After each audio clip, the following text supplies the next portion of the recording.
Quero saudar os irmãos com a paz do Senhor e convidá-los a que abramos as nossas Bíblias no livro do profeta Isaías.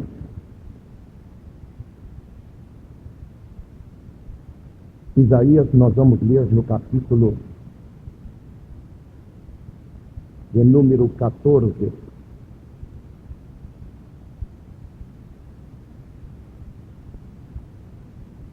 Isaías, no capítulo 14, versículos 26 e 27 nos falam assim.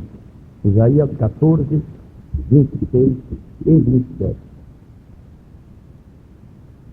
Esse é o conselho que foi determinado sobre toda esta terra, e essa é a mão que está estendida sobre todas as nações. Porque o Senhor dos Exércitos o determinou, quem, pois, o invalidará? E a sua mão estendida está. Quem, pois, a fará voltar atrás? Glória a Deus. Meus amados irmãos, é um trecho bíblico bem conhecido dos obreiros que estão reunidos aqui nesta manhã. Quando Deus, se utilizando do profeta Isaías, ele fala sobre uma promessa que, creio, tem sido objeto da pregação da maioria dos irmãos que estão aqui, sobre as mãos do Senhor que estão estendidas, e disse Deus, o Senhor não vai tornar as suas mãos atrás. É glorioso saber, meus amados irmãos, que a mão do Senhor, ela está estendida para fazer a sua obra no meio do seu povo. Todas as vezes que essa mão estiver estendida sobre o nosso ministério, certamente os sinais haverão de se seguir, porque o Senhor vela sobre a sua palavra para cumprir. É maravilhoso, meus amados irmãos, quando nós estamos envolvidos nesse trabalho do Senhor, na pregação da palavra de Deus, na obra de evangelização. E é um desafio que a nossa igreja tem para essa década, chamada década da colheita. Mas que, sinceramente, eu estou um tanto preocupado, e reparto aqui a minha preocupação com os nossos companheiros, porque a continuar como nós estamos, nós vamos ter uma ótima década, mas sem colheita, ou uma colheita muito pouca, como nós estamos tendo ultimamente. Mas o que chama a minha atenção na Bíblia, meus amados irmãos, é quando esta mão está estendida sobre o nosso trabalho. A confirmação de Deus na salvação das almas se torna uma realidade marcante. O obreiro é aquele homem que ele tem evangelismo da cabeça até a planta dos pés, porque a graça de Deus que está nele, a natureza de Cristo que está em nós, a vida de Cristo que está em nós, a graça de Cristo que está em nós, nos capacita a fazer essa obra que é a finalidade da igreja na terra, ganhar as almas para o Senhor. A igreja de Antioquia, como a igreja, meus amados irmãos, experimentou um avivamento extraordinário quando da chegada de Barnabé naquela igreja. Diz a Bíblia que ele era homem de bem, cheio do Espírito Santo, e muita gente se uniu ao Senhor. E eu fico pensando, meus amados irmãos, como deveria ser o nosso irmão Barnabé. Certamente um homem simples, um homem de bem, um homem que tinha uma vida moral a toda prova, e a Bíblia frisa bem, ele era cheio do Espírito Santo, e muita gente se uniu ao Senhor, glórias a Deus. Meus amados irmãos, nós devemos ter evangelismo da cabeça até a planta dos pés. Nós podemos ganhar almas de diversas maneiras, mas pelo menos a Bíblia nos mostra algumas que eu gostaria de repartir com os irmãos.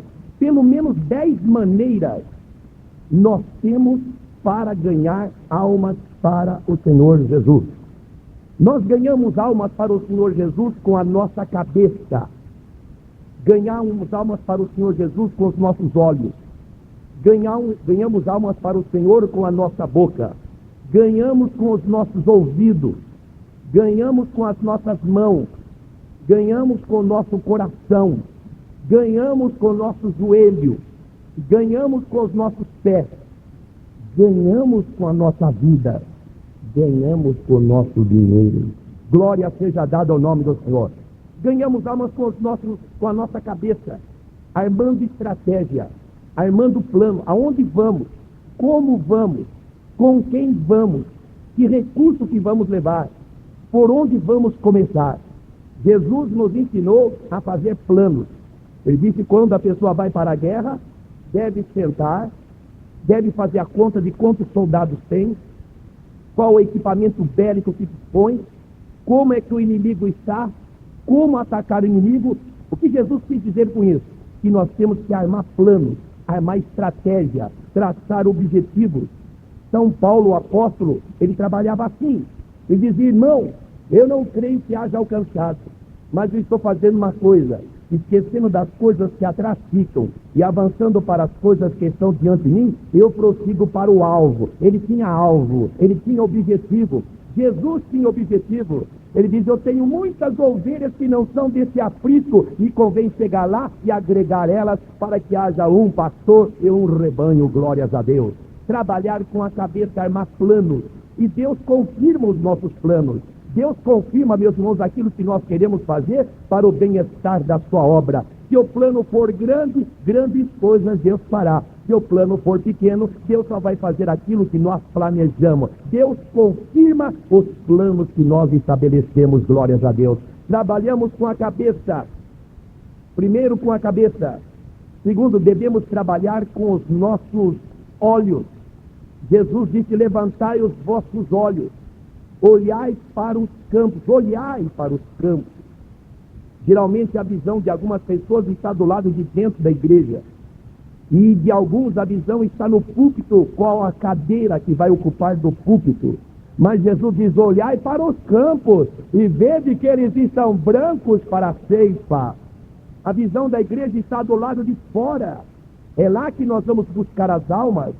Elas muitas vezes não virão a nós, mas nós devemos ir a elas buscá-las, irmãos, com os olhos, vendo. Há um versículo na Bíblia que diz que Jesus viu a multidão e se compadeceu dela, porque viu que eram como ovelhas que não têm pastor. Ganhar almas com os olhos. Mas nós ganhamos almas, meus amados irmãos, com a boca. Disse Deus a Paulo: Paulo, fala e não te cale, porque eu tenho muito povo ainda nesta cidade. E quando nós abrimos a boca, meus amados irmãos, Deus abre o céu, e quando Ele abre o céu, a boca se enche de palavras, pois diz a Bíblia: abra bem a tua boca, que eu te encherei. Abra bem a tua boca, que eu te encherei. Quando nós abrimos a boca, Deus abre o céu. Quando nós não abrimos a boca, os céus continuam fechados. Eu sei que cada obreiro aqui tem uma experiência, e quem sabe a minha experiência de um novo convertido servirá, quem sabe, de alguma forma, para ajudar como ilustração disso que estamos vivendo. Eu me entreguei a Jesus, era um rapaz muito acanhado, e como diz aqui em São Paulo, pagava para não falar. Mas eu me lembro que um mês depois de crente, uma noite de vigília, naquele tempo os pastores programavam vigília e iam na vigília com o povo. E quando foi lá pela 1 da madrugada, o pastor dirigindo aquela vigília, a igreja quase com 95% dos seus membros, o pastor fez um intervalo, falou sobre o batismo com o Espírito Santo, e terminada a preleção daquela madrugada, ele disse: tem alguém que está crendo que Jesus vai batizar com o Espírito Santo? Nós vamos orar para Jesus batizar. E quando ele falou isso, ele convidou quem estava crendo. Eu saí do meu canto lá atrás, vim à frente, outros vieram, nos ajoelhamos, começou a oração, e glória a Deus aqui, aleluia lá. De repente o poder de Deus desceu, e Jesus começou a batizar uma irmã lá, depois batizou um irmão ali, e eu ali encostado ao púlpito dizia: Jesus, me batiza também, Jesus, me batiza. E sabe o que aconteceu? O céu se abriu e o Espírito Santo desceu como uma tocha e me batizou com o Espírito Santo ali. O rosto foi parar no chão, a roupa ficou molhada porque era uma noite de muito calor, o chão ficou molhado, mas eu estava falando em línguas estranhas na presença do Senhor. E o pastor de cima do púlpito começou, olhou para mim lá embaixo e disse: Valdir, você vai pregar no culto ao ar livre hoje.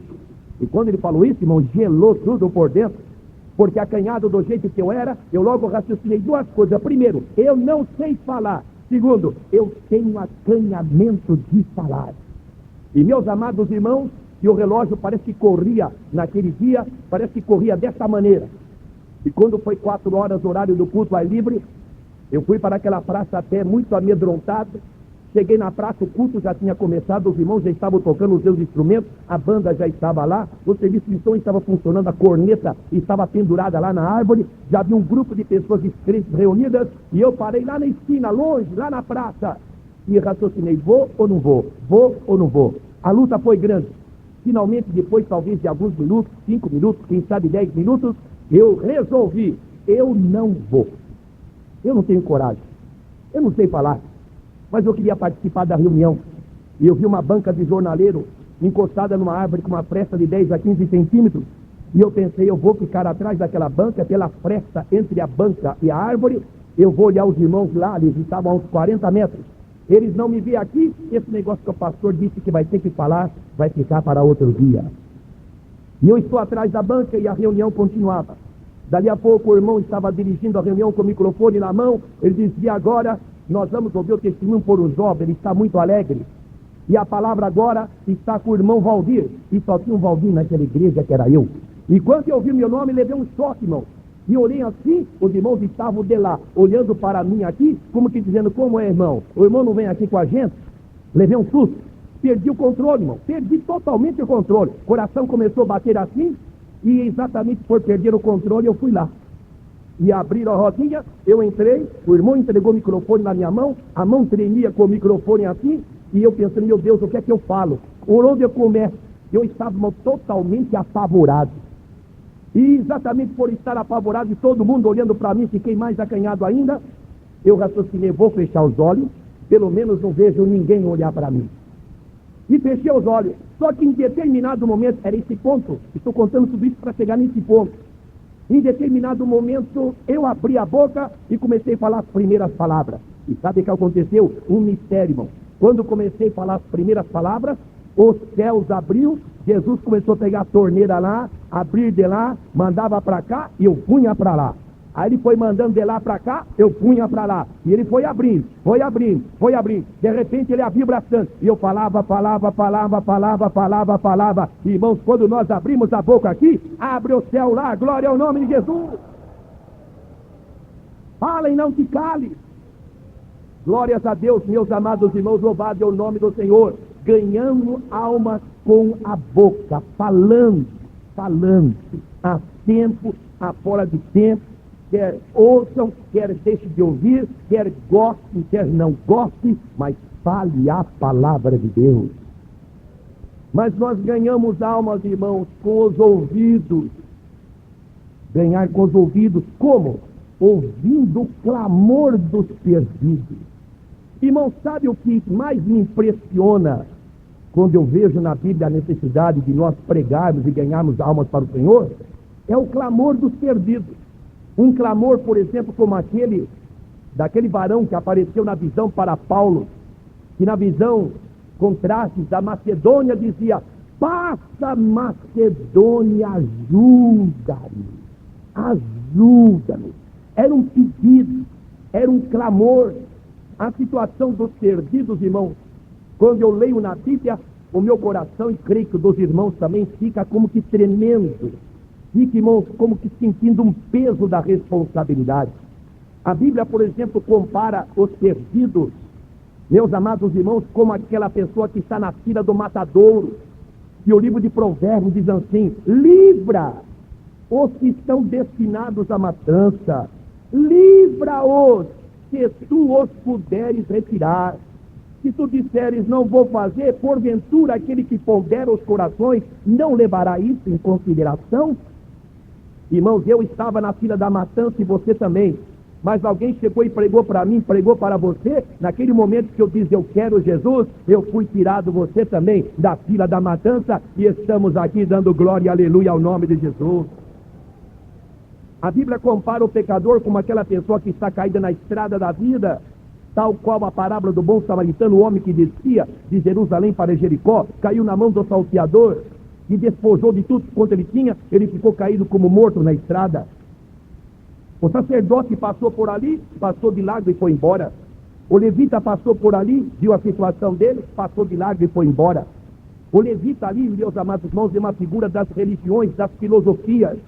E cada dia parece que surge uma nova religião, algumas até ditas evangélicas, e o homem continua caído na estrada, sem paz, sem esperança, perdido, dominado pelo vício, pelas obras da carne, pela prostituição, pela impureza, pela lascívia, pela idolatria, pelas iras, pelas pelejas, pelas dissensões, pelas heresias, pelas glutonarias, pelas bebedices, porque, irmãos, filosofias não tiram o homem do pecado.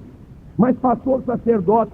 Sacerdote é uma figura, meus amados irmãos, das religiões, que passa pela vida do homem, e o homem continua caído, sem Deus, sem esperança. Mas eu fico preocupado que às vezes pode acontecer conosco, e a mesma coisa que aconteceu com aquele sacerdote. Ele passou pela vida do homem, ele viu a situação do homem, viu a agonia do homem. Quem sabe o homem levantou a cabeça e disse: por favor, me socorra, me ajude. E o sacerdote passou de largo, foi para o templo ou para o tabernáculo, colocou a sua indumentária sacerdotal e começou a orar: ó Senhor, liberta aqueles que estão perdidos, salva aqueles que não têm ninguém que os ajude. E ele passou pela vida de um. Mas graças a Deus que tinha um samaritano, que passando por aquele caminho, compadeceu-se daquele homem, desceu da sua cavalgadura, levou na sua mão azeite e vinho. Irmãos, nós temos conteúdo de Deus nas nossas mãos, nós temos o que dar. Nós não somos uma pessoa vazia, oca, que somente tem rótulo e não tem conteúdo. Nós temos conteúdo de Deus na nossa vida, glória a Deus. A maior prova que nós temos conteúdo de Deus na nossa vida é que quando Pedro e João subiam as escadarias do templo na hora da oração, o homem estava ali na escada para pedir alguma esmola. E Pedro e João disseram: olha aqui para nós não temos ouro, nós não temos prata, mas nós temos uma coisa aqui que nós vamos te dar, em nome de Jesus, levanta-te e anda. E foi aquela grande maravilha, glórias a Deus. Irmãos, nós temos alguma coisa, e a maior prova que nós temos alguma coisa é que a Bíblia diz: guarda bem o que tem, para que ninguém tome a sua coroa. Pois bem, meu Senhor, é o clamor dos perdidos. Sabe qual é o clamor dos perdidos que mais toca o meu coração, irmão?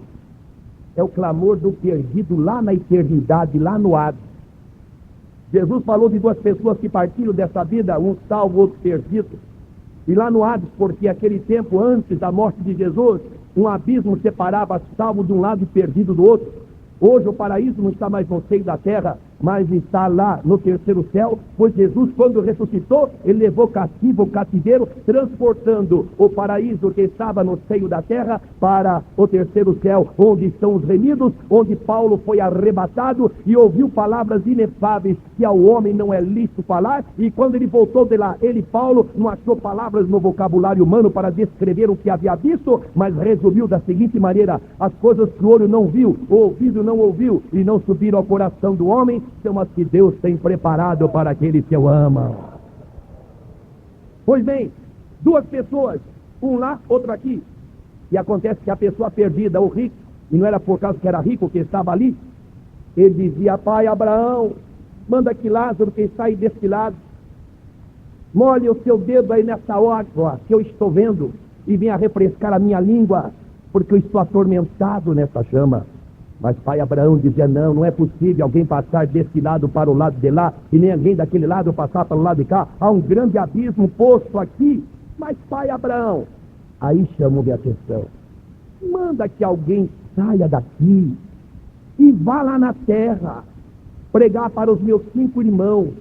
Eles estão tão perdidos como eu lá estava, estão fazendo a mesma coisa que eu fazia, consequentemente vão parar no mesmo lugar onde eu estou. Mas manda que alguém saia daqui e vá lá na terra e pregue para os meus 5 irmãos, para que eles não venham para esse terrível lugar.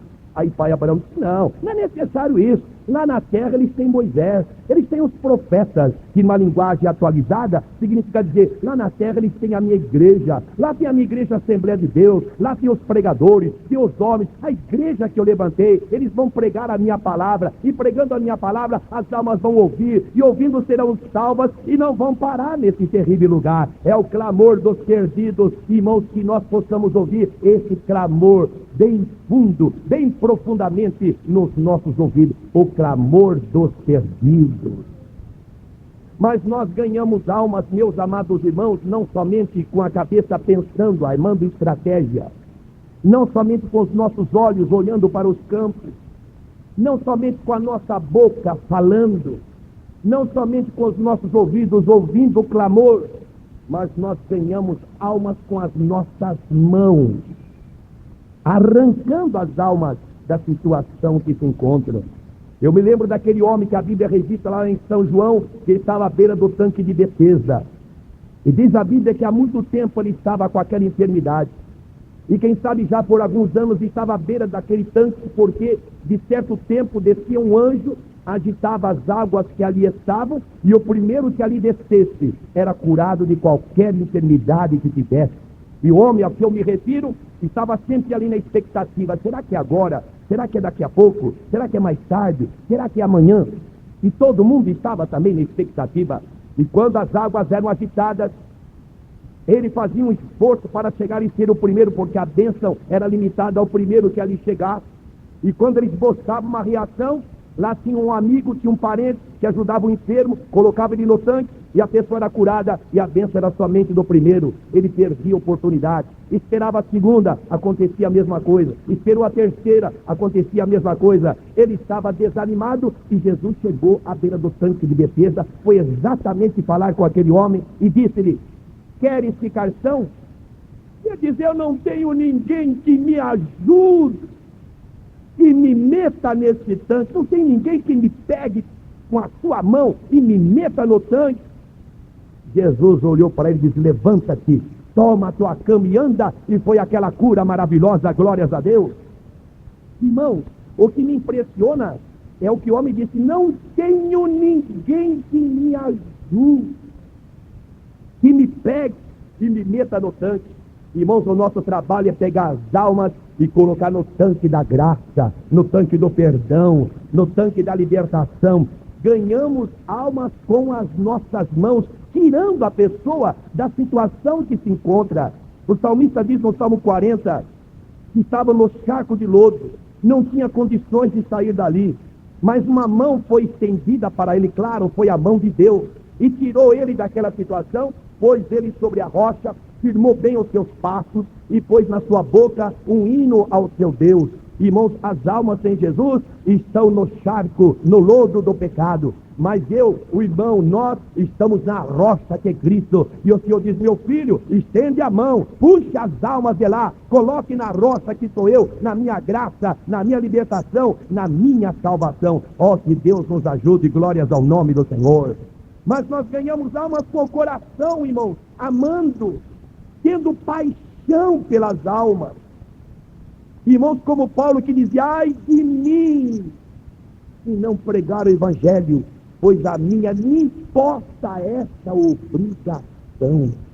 Irmãos, que amor profundo que ia no coração de Paulo, que amor profundo ia no coração dos apóstolos, que amor profundo ia no coração dos diáconos da igreja primitiva. Que o amor, irmãos, pelas almas nos impulsione a arrancá-las do pecado e levá-las aos pés de nosso Senhor e Salvador Jesus Cristo. Mas nós ganhamos almas com o joelho.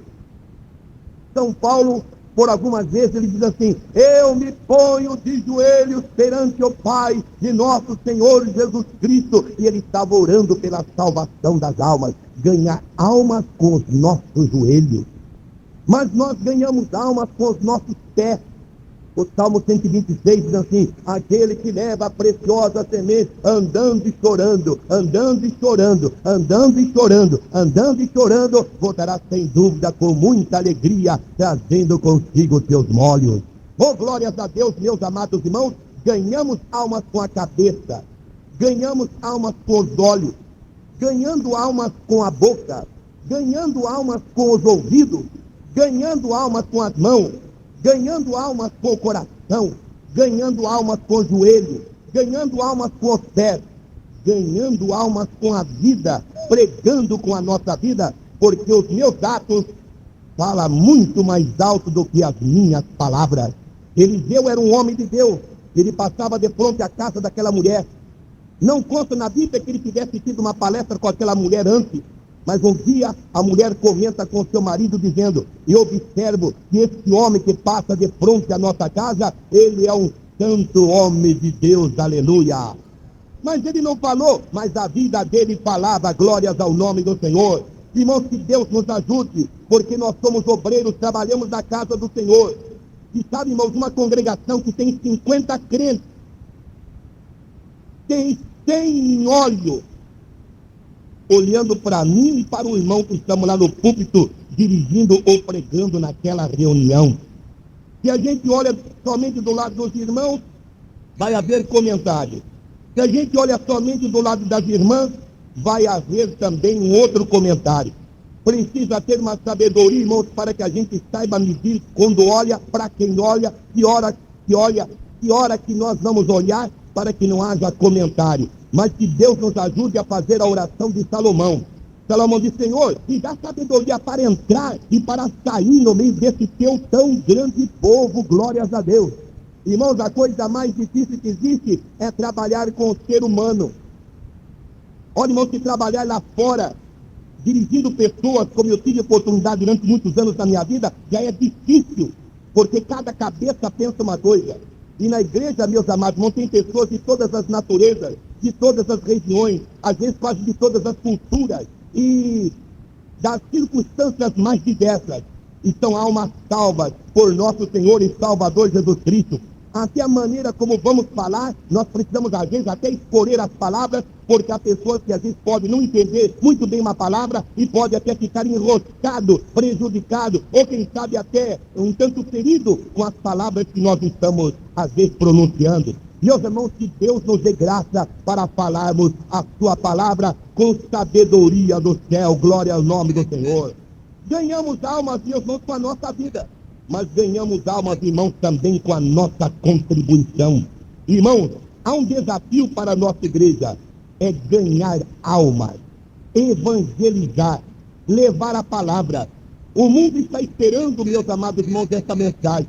Eu estou muito preocupado, porque a igreja primitiva, irmão, em questão de 60 anos, ela evangelizou o mundo conhecido naquela época. E eu tive o cuidado de pegar o livro de Atos dos Apóstolos, examinar todas as referências do crescimento daquela igreja. E eu fiquei espantado, porque começa com quase 120. Depois, na primeira pregação, quase 3.000. Então, quase 3.120. Na segunda pregação, quase 5.000. Então, quase 8.120. Depois disso, e o Senhor acrescentava à igreja todos os dias as almas que haviam de se salvar. Depois disso, o evangelho já estava chegando em Samaria. Depois já estava chegando em outras regiões. Depois os judeus estavam crendo, pessoas da classe nobre. E o evangelho foi varrendo, irmãos, todas as cidades em 60 anos, não tendo a tecnologia que nós temos hoje, não tendo telefone, não tendo carro, não tendo avião, não tendo motocicleta, não tendo nada do que temos hoje de facilidade. Eles evangelizaram o mundo naquela época, porque eles tinham uma coisa, irmãos, que eu estou orando para que haja na minha vida. Eles eram cheios do Espírito Santo, glórias a Deus. E a igreja cresceu, irmãos, porque eles eram cheios do Espírito Santo. Eu acho, irmãos, que foi até difícil quando teve a igreja que separar os diáconos, porque foi dito assim: escolhei dentre vós 7 homens cheios de sabedoria, de boa reputação, cheios do Espírito Santo. Iríamos encontrar esses homens? Iríamos encontrar esses homens? É uma pergunta que eu faço para mim, é uma pergunta que eu faço para todos nós. Iríamos encontrar 7 homens cheios do Espírito Santo? Aquela igreja cresceu, aquela igreja desenvolveu, porque a chama do Espírito dominava o coração dos obreiros e de toda a igreja. Era uma coisa anormal um crente não ser batizado com o Espírito Santo. E hoje eu já soube até de pessoas que estão sendo separadas em algumas chamadas Assembleias de Deus, que não são batizados com o Espírito Santo. Paulo, quando chegou na igreja de Éfeso, ele viu aqueles irmãos assim, quem sabe, cabisbaixos, meio desanimados, e ele perguntou: escuta, vocês já foram batizados com o Espírito Santo? Ele logo entendeu. não deve ser ninguém batizado aqui, todo mundo assim, cabeça baixa, meio desanimado. Crente batizado com o Espírito Santo, ele tem a graça e a glória de Deus na vida dele. Vocês já foram batizados com o Espírito Santo? Não, nós nem sabemos que haja Espírito Santo. Vocês não são batizados com o Espírito Santo? Vocês são batizados no quê? Nós somos batizados no batismo de João. Não é esse batismo aí não. Esse aí é o batismo do arrependimento. Eu estou perguntando se vocês já foram batizados com o Espírito Santo de fogo. Aquele batismo que João, quando pregava, dizia que após ele viria o maior do que ele, que batizaria com o Espírito Santo de fogo. Vocês são batizados? Não. Aí Paulo explicou, orou, e diz a Bíblia que aqueles 12 homens foram cheios do Espírito Santo, glórias a Deus. Irmãos, houve tempo na nossa Assembleia de Deus que a congregação tinha 50 crentes, 49 eram batizados com o Espírito Santo. E aquele irmão, aquela irmã que não era, dizia, mas Jesus, o que é que está acontecendo comigo? Todo mundo aqui é batizado, só eu aqui não sou. Será que o erro? Onde está o erro? Era oração, era jejum. Dali a pouco aquele irmão, aquela irmã, estava sendo batizado com o Espírito Santo. Irmãos, que Deus nos ajude para que a nossa igreja, a Assembleia de Deus, volte àquele tempo. Eu não sou saudosista não, mas eu gosto de ver as promessas da Bíblia cumpridas, porque Jesus ainda batiza com o Espírito Santo, glória a Deus. Irmãos, o que me maravilha é ver o crescimento da igreja, conforme registra o livro de Atos. Eles eram cheios do Espírito Santo. Em todos os capítulos, nos 28 capítulos do livro de Atos, é notória a expressão cheios do Espírito Santo. Vamos recapitular. No capítulo 1 diz assim: sereis cheios do Espírito Santo.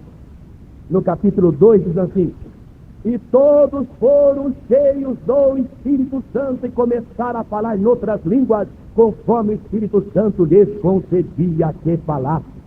No capítulo 3 diz a Bíblia: Pedro e João, lá diante do Sinédrio, cheios do Espírito Santo, começaram a falar a palavra de Deus.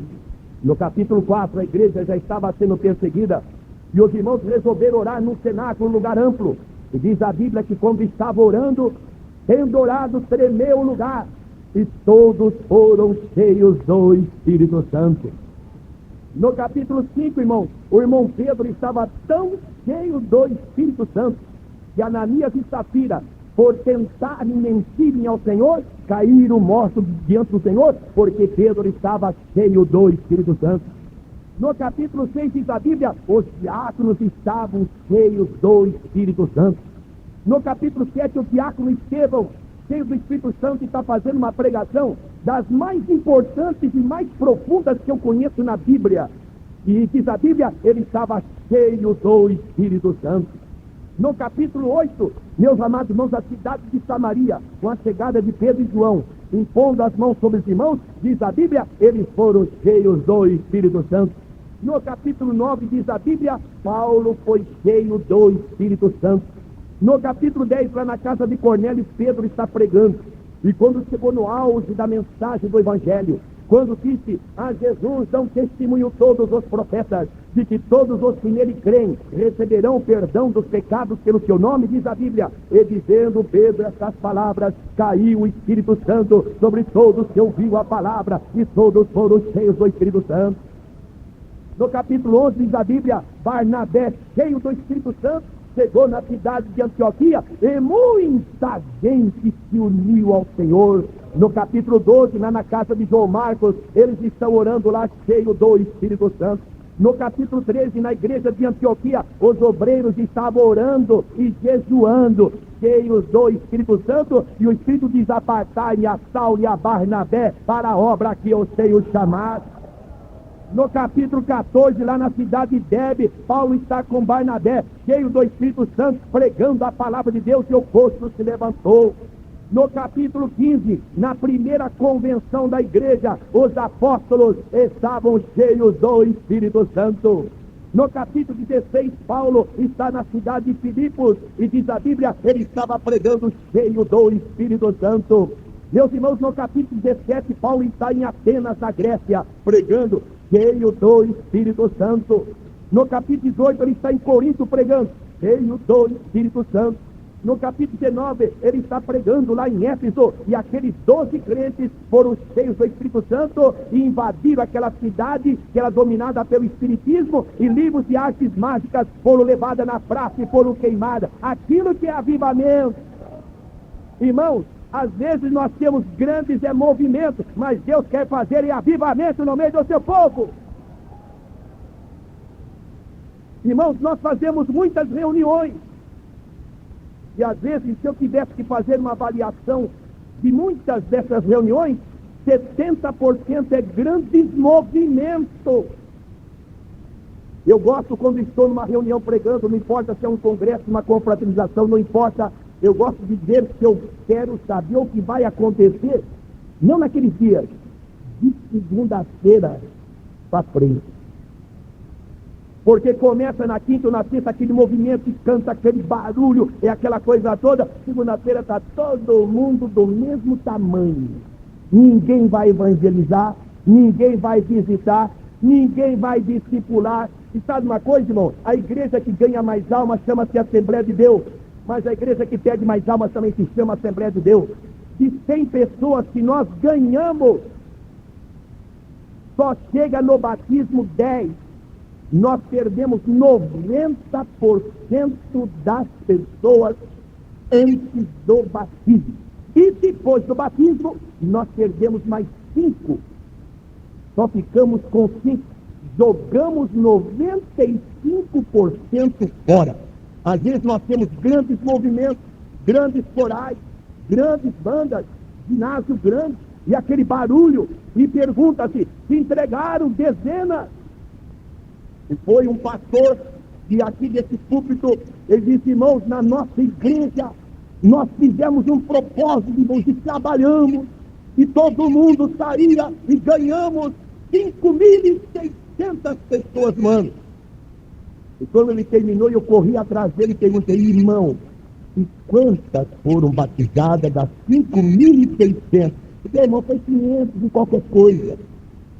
Não foi nem 10% daquilo que ganhou. Está faltando o discipulado. Ganhamos, mas não visitamos. Nós estamos fazendo o trabalho do avestruz. Jó capítulo 38 diz que o avestruz bate alegre as suas asas porque botou o ovo. E diz os entendidos que o ovo do avestruz equivale a 24 ovos de galinha em tamanho. Irmão, que sacrifício botar um ovo, mas bota na areia.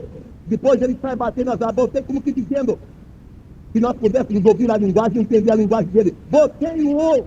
Ele sai batendo as asas. Mas bicho, ele diz, que ele se quer que deixa o ovo na areia. Aí vem o bicho, pisa, ou vem e come o ovo. E é o que nós fazemos. Vamos fazer uma campanha, vamos fazer um congresso, enfim, um trabalho assim, de muita gente. Irmãos, é campanha, é jejum, é oração, é dinheiro, é pasta, é propaganda no rádio. Irmãos, nós vamos botar um ovo, irmão.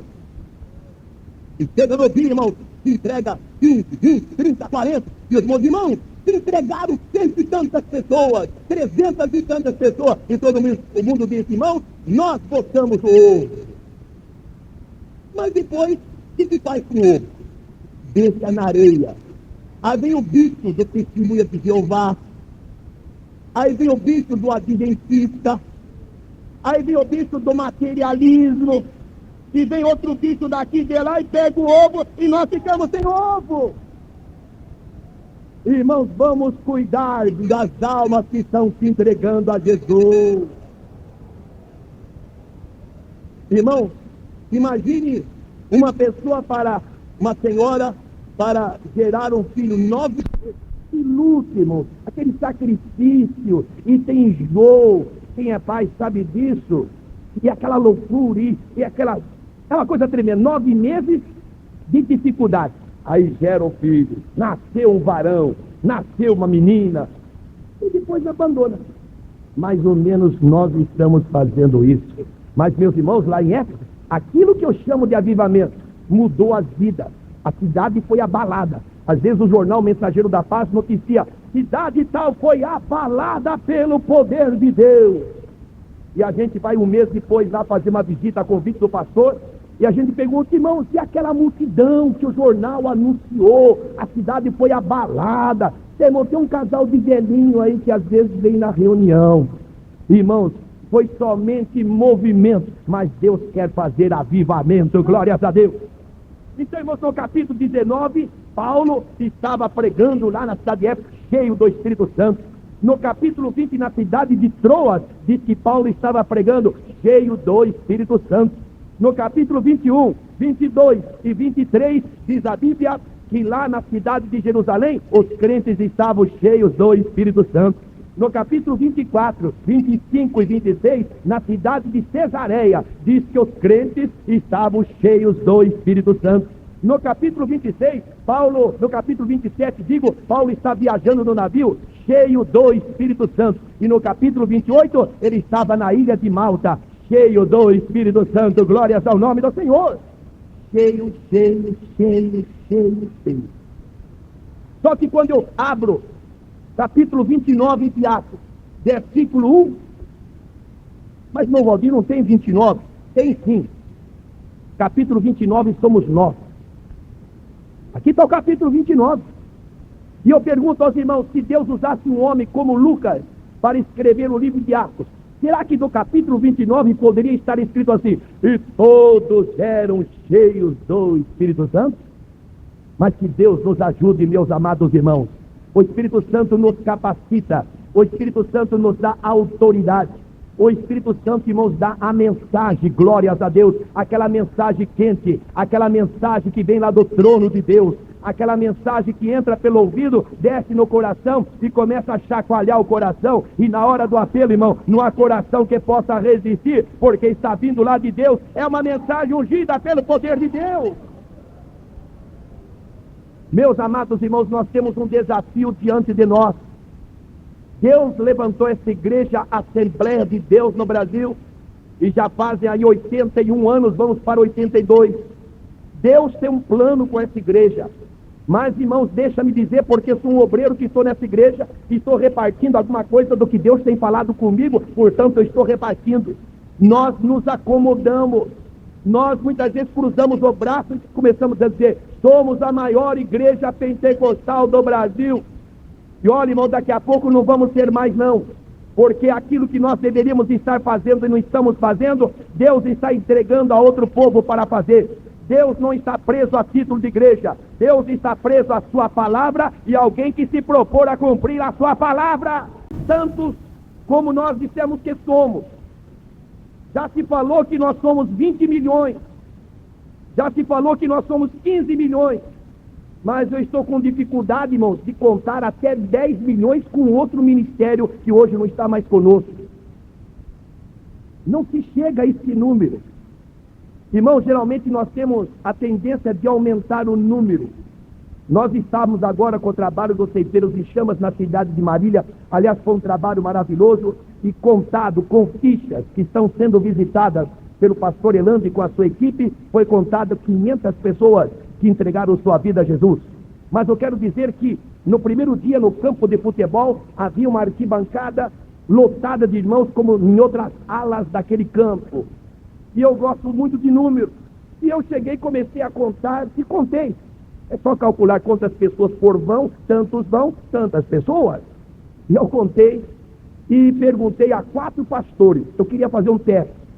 Eu disse, irmão, quantas pessoas, irmão, acha que tem naquela arquibancada? Mais ou menos uns 4 mil. Enfim, 3 pastores, o mínimo que falou era 3 mil.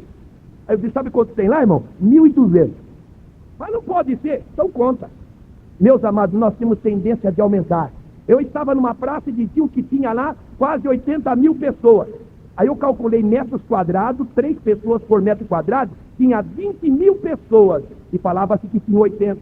Às vezes costuma-se dizer, Jesus batizou centenas. E a gente vai atrás, tinha meia dúzia. Irmãos, que Deus nos ajude a sermos realistas, a encararmos a realidade e rogarmos a Deus que Ele continue a fazendo através da nossa vida aquilo que os obreiros do passado fizeram. A nossa igreja cresceu de uma maneira assustadora até a década de 60, crescendo 23% ao ano. Hoje a nossa igreja, em média, só cresce 5%. Irmãos, vamos usar a tocha que aqueles obreiros do passado usaram. Há uma corrida aqui em São Paulo todo fim de ano, e como há outras corridas, por exemplo as Olimpíadas, quando o corredor pega aquela tocha e ele sai lá da Grécia, ele sai correndo, quando ele não aguenta mais, tem outro corredor 0 quilômetro que pega a mesma tocha e sai correndo com ela. Quando ele não aguenta mais, tem o terceiro, depois tem o quarto, até que chegue ao ponto onde se destina a chegar aquela tocha. Os nossos obreiros, irmãos, quando começaram essa igreja, eles estavam correndo com a tocha acesa do Espírito Santo. Nós somos a segunda, a terceira, quem sabe a quarta geração, e o Senhor quer que eu, o irmão, nós peguemos aquela mesma tocha que eles usaram lá e saiamos correndo com ela, a tocha do Espírito. Nós devemos usar, irmãos, a mesma roupa que eles usaram. Estou usando a linguagem figurada da Bíblia. No Velho Testamento, quando Arão foi sagrado sacerdote, colocou sua indumentária e foi ungido nela. Deus diz, olha, quando terminar o ministério de Arão, essa mesma roupa tem que ser colocada no filho, e o filho vai ser ungido com a mesma roupa do pai. Irmãos, que Deus nos ajude a usar a mesma roupa que aqueles homens usaram. E a igreja nossa, irmãos, sofria tamanha perseguição. Os denominacionais caíam em cima de nossa igreja. Havia perseguição da igreja romana, mas a igreja orava, a igreja jejuava, a igreja dava de joelho na presença do Senhor, os céus estavam abertos, e aí nossa igreja foi desbravando esse Brasil, atingindo quase todas as cidades. Irmãos, precisamos usar aquela mesma roupa, glória seja dada ao nome do Senhor. Precisamos beber na mesma fonte que eles bebiam. Abraão, meus amados irmãos, cavou poço lá em Gerar e bebeu daquela água há muito tempo e deixou o poço aberto porque voltou a chover no seu lugar de origem. Acontece que Isaac, a outra geração, passava por um problema de sede. E Isaac raciocinou, eu vou lá no poço que o meu pai abriu e vou beber água, aquela água viva. Mas quando chegou lá, diz a Bíblia que os filisteus tinham entulhado. Mas não conta na Bíblia que o Isaac tivesse dito, bom, eu perdi meu tempo pensando de chegar aqui e encontrar o poço aberto. Mas já que entulharam, nós vamos desentulhar, e chamou seu pessoal para proceder à obra de desentulhamento. E de repente alguém que estava lá embaixo, cavando, tirando entulho, deu um grito, achamos a água viva. Oh, meus irmãos, nós precisamos estar em contato com essa fonte da água da viva, que foi cavada pelos nossos pais, que beberam da água viva da glória, do poder, da unção, da confirmação, irmãos, das maravilhas de Deus. Precisamos ter as mesmas maravilhas, os dons espirituais operando no nosso meio. Irmãos, o culto pentecostal, de acordo com a Bíblia, só é completo se tiver 5 coisas. 1 Coríntios 14, 26 diz assim, quando vós vos reunis, irmãos, cada um de vós tem salmo, mas também tem doutrina, tem revelação, tem língua, tem interpretação. O culto divide-se em 5 coisas: os cânticos, a mensagem, os testemunhos que estão embutidos nas revelações, e os dons espirituais operando. Irmãos, às vezes eu me transporto no tempo como se eu estivesse na igreja de Corinto. Vamos por um instante voltar a quase 2000 anos atrás. Estamos em Corinto, estamos num culto. Eu não sei quem vai ser o pregador de hoje. Eu não sei se é o Pedro, se é o Paulo ou se é o Apolo. Suponhamos que é o Paulo, só para raciocinar. É o irmão Paulo. E nós estamos orando, o lugar não é esse, é diferente. De repente lá, vai chegando o irmão Paulo. A gente olha para ele assim, não dá nada. A aparência dele é negativa. Um homem pequeno, baixo, feio. Mas aquele homem tem um tesouro dentro dele, que quando ele abre a boca, ele arrebata com mistérios que Deus lhe tem revelado. É o irmão Paulo que vai ser o dirigente da reunião. Aí começa, irmãos, vamos orar. A igreja ora. Agora, irmãos, nós vamos cantar. E vamos começar com o Salmo 23. Os salmos eram cantados e eles começavam: o Senhor é o meu pastor e nada me faltará. Deitar-me faz de ver espaço, guia-me mansamente às águas tranquilas. E o povo não dava glória a Deus com a mensagem do Senhor. Dali a pouco uma irmã lá diz: irmão Paulo, o Salmo 91, irmão Paulo. Ah, irmão, vamos cantar o Salmo 91. Aquele que habita no esconderijo do Altíssimo, a sombra do Onipotente descansará. Direi do Senhor, é meu Deus, meu refúgio, minha fortaleza. E o povo dava glória a Deus. Dali a pouco, quem sabe, uma irmã lá dizia: irmão Paulo, Salmo 51. Não, irmão. Irmão, terminou a parte de Salmo. Chegou a parte, chega de cantar, irmão. Nós já nos introduzimos na presença de Deus, a porta do céu que chama-se louvor já se abriu, e agora nós vamos ouvir a palavra do Senhor. E Paulo, irmãos, começava a pregar e não dizia: olha, irmãos, eu passei ali naquela vila, naquela aldeia, e uns gregos lá comentando notícia da Grécia, eu quero aproveitar, repartir o que eu ouvi deles. Não, ele dizia: irmãos, eu recebi do Senhor aquilo que eu vou entregar para vocês. E abri a boca, irmão, e lá vinha mistérios de Deus e palavra de Deus para o povo. Dali a pouco, uma irmã: irmão Paulo, eu tive uma revelação. Vem contar, irmã. Eu tenho uma bênção, Jesus me curou, Jesus resolveu meu problema. Vem cá, vem. Aonde que estão os testemunhos nas nossas igrejas, com raríssimas exceções? Nós criticamos um determinado movimento que manda contar a bênção, mas eu sou daquela época, aqui obreiros antigos que podem comprovar, que ficava 2, 3, 5 irmãos lá, 2, 3 irmãs lá, e subiu no púlpito que dizia: eu quero contar a bênção da minha vida. Jesus resolveu meu problema, dizia um. Outro dizia: Jesus me curou da coluna. Outro dizia: Jesus me curou de tuberculose. Outro dizia: Jesus resolveu um problema insolúvel. E testemunho, irmãos, é evangelho na prática, é evangelho na realização. Glória a Deus. Mas ali a pouco, irmãos, tinha dons espirituais. Quem sabe um falando em línguas lá, outro interpretando ali, ou uma profecia. Aonde estão as profecias nos nossos cultos? E alguém diz: eu não quero profecia porque há tanta meninice. Mas aonde há menino tem que haver pai. E a Bíblia diz: ensina o menino no caminho que ele deve andar, e ele vai ficar grande, adulto, e vai deixar coisa de menino. Mas às vezes, irmão, Deus começa a usar lá uma irmã, e o obreiro pega o sininho. Sabe por quê? Uma que ele não crê, e outra que talvez a vida dele não está muito boa, e vai falar alguma coisa, e ele não quer que ninguém saiba, então ele toca o sininho. Mas que Deus nos ajude, para que Deus fale. É claro, irmãos, que nós devemos examinar. Irmãos, o grande pioneiro do movimento pentecostal desta época, Levi Petro, que muitos já ouviram falar do seu nome, ele tinha, irmão, um ensino muito simples. Dentro disso que eu estou falando sobre dons na igreja, principalmente profecia. Ele dizia assim: é melhor correr o risco de ter alguma coisa que destoe e haja dons espirituais na igreja, do que ter o medo de correr o risco e não ter nada. Irmãos, Deus colocou o obreiro para ensinar. Eu me lembro uma ocasião, há irmãos aqui que se lembram, nós estávamos orando para que Deus desse os dons espirituais na igreja. E foram 3 meses, irmãos, de oração e jejum. Eu solicitei à igreja quem podia levantar de madrugada às 2 horas e ficar meia hora na presença de Deus. 90%, 95% quase por cento da igreja levantou a mão dizendo: nós vamos orar de madrugada. E quem não levantou a mão, eu disse: quem pode orar durante o dia meia hora? O restante levantou. Eu disse: nós vamos orar com 5 objetivos: para Jesus salvar, para Jesus curar, para Jesus batizar, para Jesus trazer os desviados de volta e para Jesus tirar todo impedimento que há na igreja.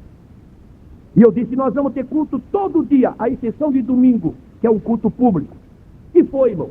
E oramos primeiro dia, segundo dia, enfim, uma semana. E levantamos de madrugada e um grupo que jejuava durante o dia. Era uma campanha. Alguém me perguntou: quanto tempo vai demorar essa campanha? Eu disse: não sei. Até que. Segunda semana, não aconteceu nada. Terceira semana, não aconteceu nada. Quando foi, irmãos, 1 mês de oração, jejum, povo levantando de madrugada, sabe o que aconteceu? Nada. Mas, irmão Valdir, como que não aconteceu nada? Porque os cultos eram rotineiros, mecânicos. Aquele culto que até os nossos filhos já sabem como dirigir. Como meus filhos eram pequenos, eles brincavam de culto. Um dizia: eu sou pastor. Dizia: eu vou levantar a oferta. Outro dizia: eu faço os avisos. Ele já até sabe. É aquele culto que já sabe como começa e como termina. Quando o vento, irmãos, a gente vê o vento que ele vem numa direção, de repente o vento vai para lá, de repente ele muda para cá, de repente ele vai para cima, de repente ele vai para baixo. Culto dirigido pelo Espírito Santo é assim, começa aqui, de repente vai para lá, vem para cá, e fala com um ali, fala com o outro lá, vem para o público, vai para trás, vai para frente, e é o culto dirigido pelo Espírito. Irmão, 2 meses de oração, não aconteceu nada. 3 meses, desse jeito, oração, jejum, levantando de madrugada e campanha, 3 meses de oração, não aconteceu nada. Irmãos, quando completou 3 meses, eu disse, irmão, só mais uma semana. E quando foi na segunda-feira da última semana, não aconteceu nada. Terça-feira não aconteceu nada. Quando foi na quarta-feira, aí eu não aguentei mais. Ajoelhado com os irmãos assim no banco, eu disse, Jesus, naquele dia eu não orei, eu desabafei. Não é possível. Tem alguma coisa errada por aqui. Ou tem coisa errada no povo, ou a coisa errada está em mim. Se é em mim, me tira daqui, não quero ficar mais nem um dia aqui. E eu não aguentei, aí eu comecei a chorar. E quando eu estava com o rosto no chão, chorando, não aguentava mais, irmão. Eu sou difícil de ter visão, de vez em quando Deus me dá alguma coisa. Mas eu vi quando o varão de branco adentrou pela porta central do templo. E ele trazia na sua mão uma taça e foi se dirigindo. Eu orava e na oração, eu estava me vendo ali no canto. Ele veio, foi até onde eu estava, ficou mais ou menos assim, quem sabe 1 metro distanciado de onde eu estava. E eu ali orando e ele de pé, olhando para mim. De repente, eu percebi que ele deu um passo. Quando ele deu um passo à frente, eu senti um toque atrás de mim, e aquilo é como se fosse um choque, quem sabe, de 8, 10 mil volts. Parece que eu ia desmaiar, eu ia morrer. Começou a chacoalhar tudo por dentro. De repente eu percebi que ele trazia na sua mão uma taça. E ele inclinou a cabeça, e com a sua mão, ele começou a pegar a oração e punha dentro daquela taça. De repente apagou tudo para mim, desapareceu aquela visão, e Deus deu para uma irmã a visão completa. Ela viu quando ele entrou, viu quando ele fez na minha direção, viu quando ele se encostou em mim, viu quando ele pegava a oração, e quando apagou para mim, continuou para ela. Ela viu que dali ele começou a sair, aí começava a andar pelos corredores, e apanhando a oração da igreja, apanhando a oração da igreja, apanhando a oração da igreja.